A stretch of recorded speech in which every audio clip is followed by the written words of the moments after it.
Então, voltando aqui, né, a gente vai mostrar daqui a pouco uma figura que vai estar recapitulando, né?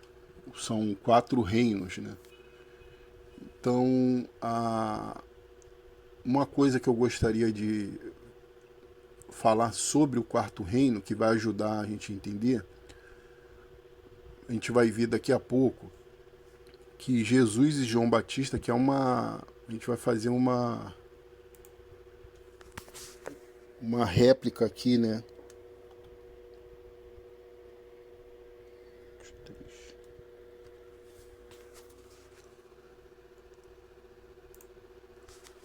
A gente vai fazer uma revisão do que a gente já viu anteriormente. A gente vai estar sempre repetindo os textos para a gente poder fixar bem na memória essa construção do reino. Então Daniel, ele recebe de Deus a visão que o rei teve, né, que é um comunicado, e interpreta esse sonho para o rei, diz o sonho para o rei, interpreta o sonho para o rei. Então ele vai dizer sobre 4 reinos. Eu quero focar no 4º reino, que é o de ferro e o de barro, né? Então a gente vê aqui em Mateus no capítulo 2 e no capítulo 14, 2 informações interessantes, né? Aqui estou em Mateus capítulo 14, versículo 1. Eu gostaria que você anotasse isso daí, ou marcasse de uma forma que você pudesse fazer uma pesquisa ou revisar isso aí. Naquele tempo, ouviu Herodes, o tetrarca, a fama de Jesus. Então eu quero citar esse homem. Herodes, ele era o rei da Judéia. E ele era o tetrarca. Tetrarca, por que ele era o tetrarca? Segundo o que consta em registros, o reino judeu ele era dividido em 4 regiões. Por isso que esse homem vai ter esse título de tetrarca. Tá? O reino era dividido, aí eu não sei te dizer no momento, teria que fazer uma pesquisa sobre isso, sobre essa história desse momento lá, na época de Jesus. Mas enfim, esse reino era dividido. Eu queria que você pegasse esse ponto, e agora vamos pegar outro ponto. Mateus capítulo 2, né, que eu falei, versículo 3.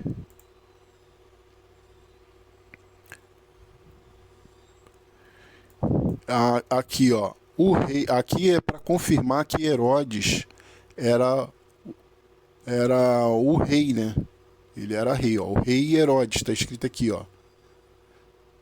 Perturbou-se e toda Jerusalém com ele. Então, mas só que esse rei aqui não é o mesmo rei que está sendo dito lá. Esse Herodes aqui é um. Não, aqui eu vou ter que fazer uma pesquisa. Pera aí. Aqui não ficou legal, não.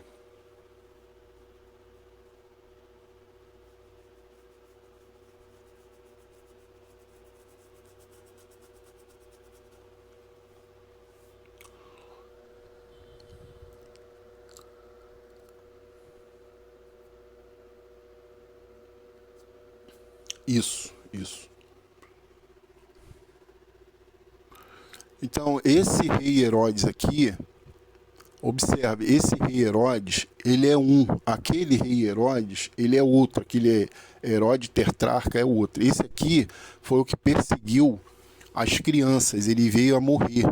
Aí surgiram outros substitutos. O que você precisa ver aqui e entender? É que havia um reinado de Herodes, uma linhagem de Herodes no mundo da Palestina, lá naquela área da Judéia, Jerusalém. Havia reis, né? Havia monarquia. Esse aqui é um e do 14 é outro. Tá? Esse aqui ele havia morrido porque acabou a perseguição pela morte dele, aí veio o seu filho, veio os substitutos. Tá? Aqui é para você pegar essa questão da existência de monarquia. Então, Daniel vai falar sobre uma pedra, né, que está aqui. A gente leu na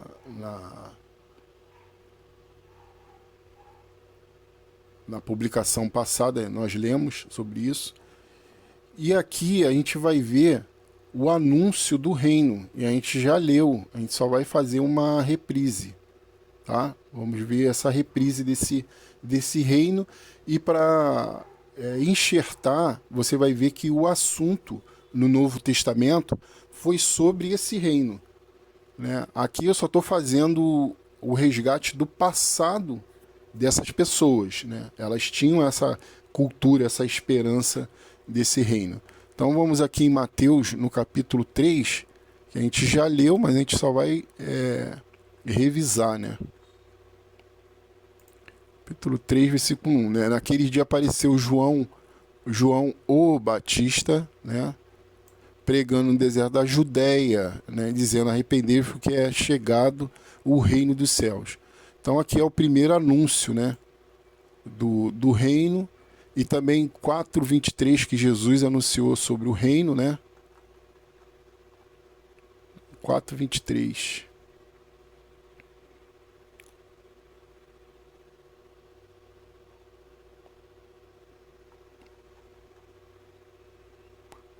Que diz aqui que percorria Jesus toda a Galiléia, são os territórios, né? A área de território que ele divulgava a mensagem do reino, né? Jerusalém, Galiléia, Judéia, são os nomes que estão naquelas cercanias lá. Temos aqui o reino depois já estabelecido, né? Vamos ver em Atos dos Apóstolos, lá no último capítulo, o que está acontecendo. O apóstolo Paulo, ele vai se dedicar ao ensino ao ensino e esclarecimento sobre o reino, no capítulo 28, está no final do livro 31, né? Lá o último versículo do livro, aqui, ó: pregando o reino de Deus e ensinando com toda liberdade as coisas pertencentes ao Senhor Jesus Cristo, sem impedimento algum. Então, e ficou Paulo 2 anos inteiros na sua própria habitação que alugara, e recebia todos quantos vinham vê-lo. Então, esse apóstolo Paulo, ele alugou uma casa, e lá nessa casa ele ensinava todos aqueles que o procuravam para poder saber sobre a questão do reino, sobre Jesus, né? Então, eu não quero estragar a surpresa. Eu vou falar um pouco mais sobre o reino e lá na frente eu desvendo a surpresa. E temos aqui esse livro de Colossenses também. Ele vai marcar o quê? Ele vai marcar o reino já estabelecido. Colossenses 1:13. Aqui, ó. Vamos pegar aqui no 12 para a gente poder... Vamos pegar no 12 aqui, de repente vai acrescentar alguma coisa. Dando graças ao Pai que nos fez idôneo para participarmos da herança dos santos na luz, o qual nos tirou da potestade das trevas e nos transportou para o reino do Filho do seu amor. Tá vendo essa mensagem? Há um transporte de uma situação para outra, ou seja, para um reino já estabelecido. Como é que eu vou ser transportado para um lugar que não existe? Né? Então é impensável isso. É mais sensato você pensar que se eu estou sendo levado de um lugar para outro, eu estou sendo levado de um lugar, sendo remanejado para um outro lugar que existe. Né? Esse texto ele quer dizer isso, que no caso aqui seria as trevas, né, e o reino. Ou seja, a gente de forma dimensional através da fé. A fé, eu não me lembro se eu disse lá no início, mas vou falar agora. A fé é a instrução. né? Sem instrução você não tem fé. Todos os homens exerceram fé no passado por causa da instrução, do ensino, né? Sem ensino você não tem fé. Não existe isso. Agora, se você quiser afirmar as suas afirmações do seu jeito, legal, meus parabéns, né? Não tenho nada o que dizer. Seja feliz, sucesso, mas você vai ficar brincando com Deus, né? Se Deus quer uma coisa, eu lembro que eu fiz uma publicação dizendo sobre nem todo que me diz Senhor, Senhor entrará no reino dos céus, mas aquele que faz a vontade. Bom, você vai fazer a sua vontade ou vai fazer a vontade daquele que está te doando, né, uma coisa maior, né, um projeto de vida maior. Eu não digo nem projeto de vida, uma esperança melhor, né, vamos dizer assim. E tem muita coisa que se dita sobre essa esperança, sobre sobre esse reino, sobre a vida nesse reino. Tem muita coisa. Aqui é só... sei que está sendo pesado, talvez chato para alguns, né? Mas fazer o quê? Como eu disse, isso aqui é um diário pessoal. Você não é obrigado a avançar. Vai ficar cansativo. Se eu estou fazendo de forma correta, não está legal, e daí? Sou o único que estou fazendo isso, né? Eu estou fazendo a comunicação. Aceita, né? Aceita quem quiser. Ninguém é obrigado a aceitar isso. Você não precisa prosseguir. Então a gente vê aqui o transporte das trevas para o reino. A gente vê o Paulo ensinando sobre o reino. A gente vê o primo de Jesus anunciando o reino. O próprio Jesus anunciando o reino. Então, ou seja, a mensagem do reino era a base do ensino desses homens, né? Tem mais coisa que dizer desse reino. Então, voltando aqui, né, só para recapitular, para tirar a confusão, né, se houver confusão, se não ficou claro. Então, a gente tem aqui o reinado do Nabucodonosor, depois foi seu filho, depois o Medo e Persa, e aqui, como eu disse anteriormente, a gente viu sobre Herodes, né? Tem que prestar atenção. São 2 Herodes diferentes, tá? Como hoje, quantos João existe no Rio de Janeiro? Né? Ou por aí pelo mundo afora? John, né? E outros nomes repetidos, né? Então, o que eu quero dizer é que você tem que tomar cuidado com nomes na Bíblia, porque essa pegadinha ela acontece sempre. E vai ser até matéria de um estudo que eu tenho lá na frente, que as pessoas não sabem, né? E os nomes confundem, né? E eles vão dar diretrizes bem diferentes para entendimentos diferentes. E ele atrapalha, né? O nome atrapalha o entendimento e interpretação das Escrituras. Então, o quarto reino, o que acontece? A gente vê o Herodes, o tetrarca. Por que ele é tetrarca? Porque o reino judeu, né, israelita, o judeu, era dividido, né, em regiões. E Roma, embora não seja um reinado, né, era um império. Se você estudar a história de Roma, Roma era devastadora. Roma era mão de ferro. E o que acontece na história romana? Eles acabam sendo tão poderosos que as outras nações se juntam com o Império Romano, né? Embora eles não fossem naturais da Itália, né? Eles passam a ganhar esse título por causa do poderio de Roma, né? Roma tinha um poderio mão de ferro. Então temos 2 indicações de mistura. Ou o povo romano, né, se misturando com outras nações, ou então os próprios judeus se misturando com os romanos, mas não se ligando, né? Porque os judeus não era permitido,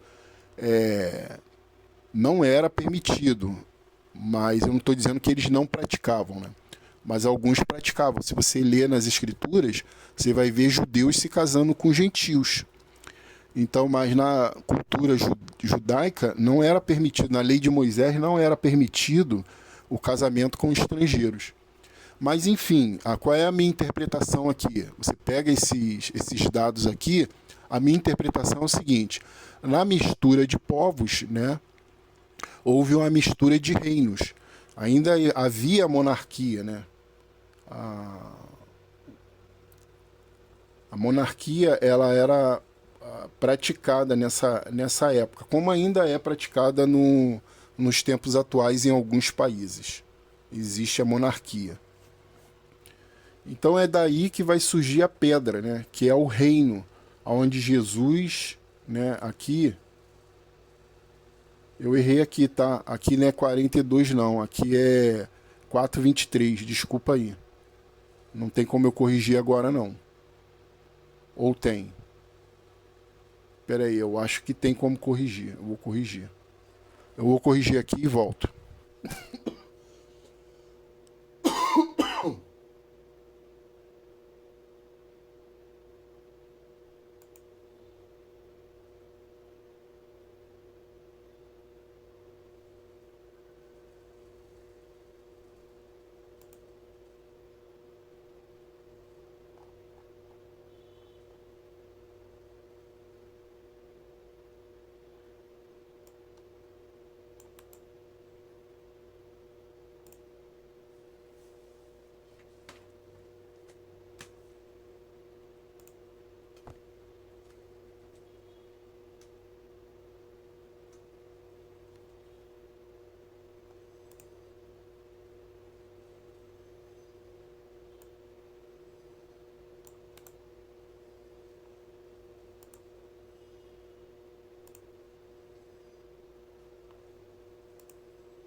Então, voltando aqui,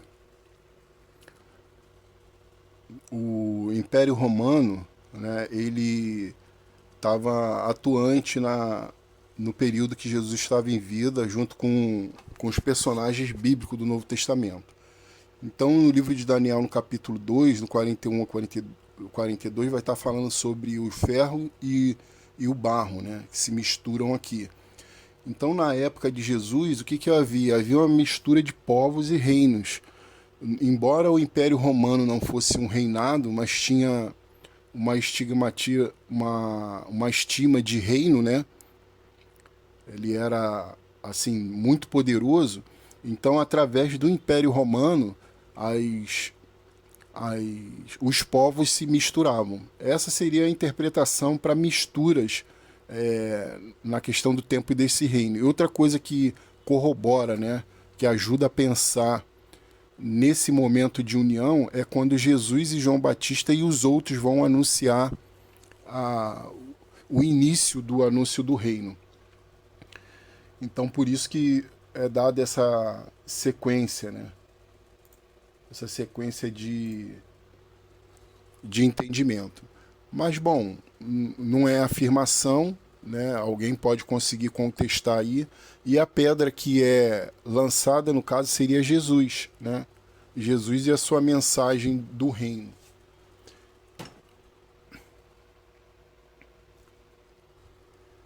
Então, a pedra, né? O reino de Deus. Aí nesse...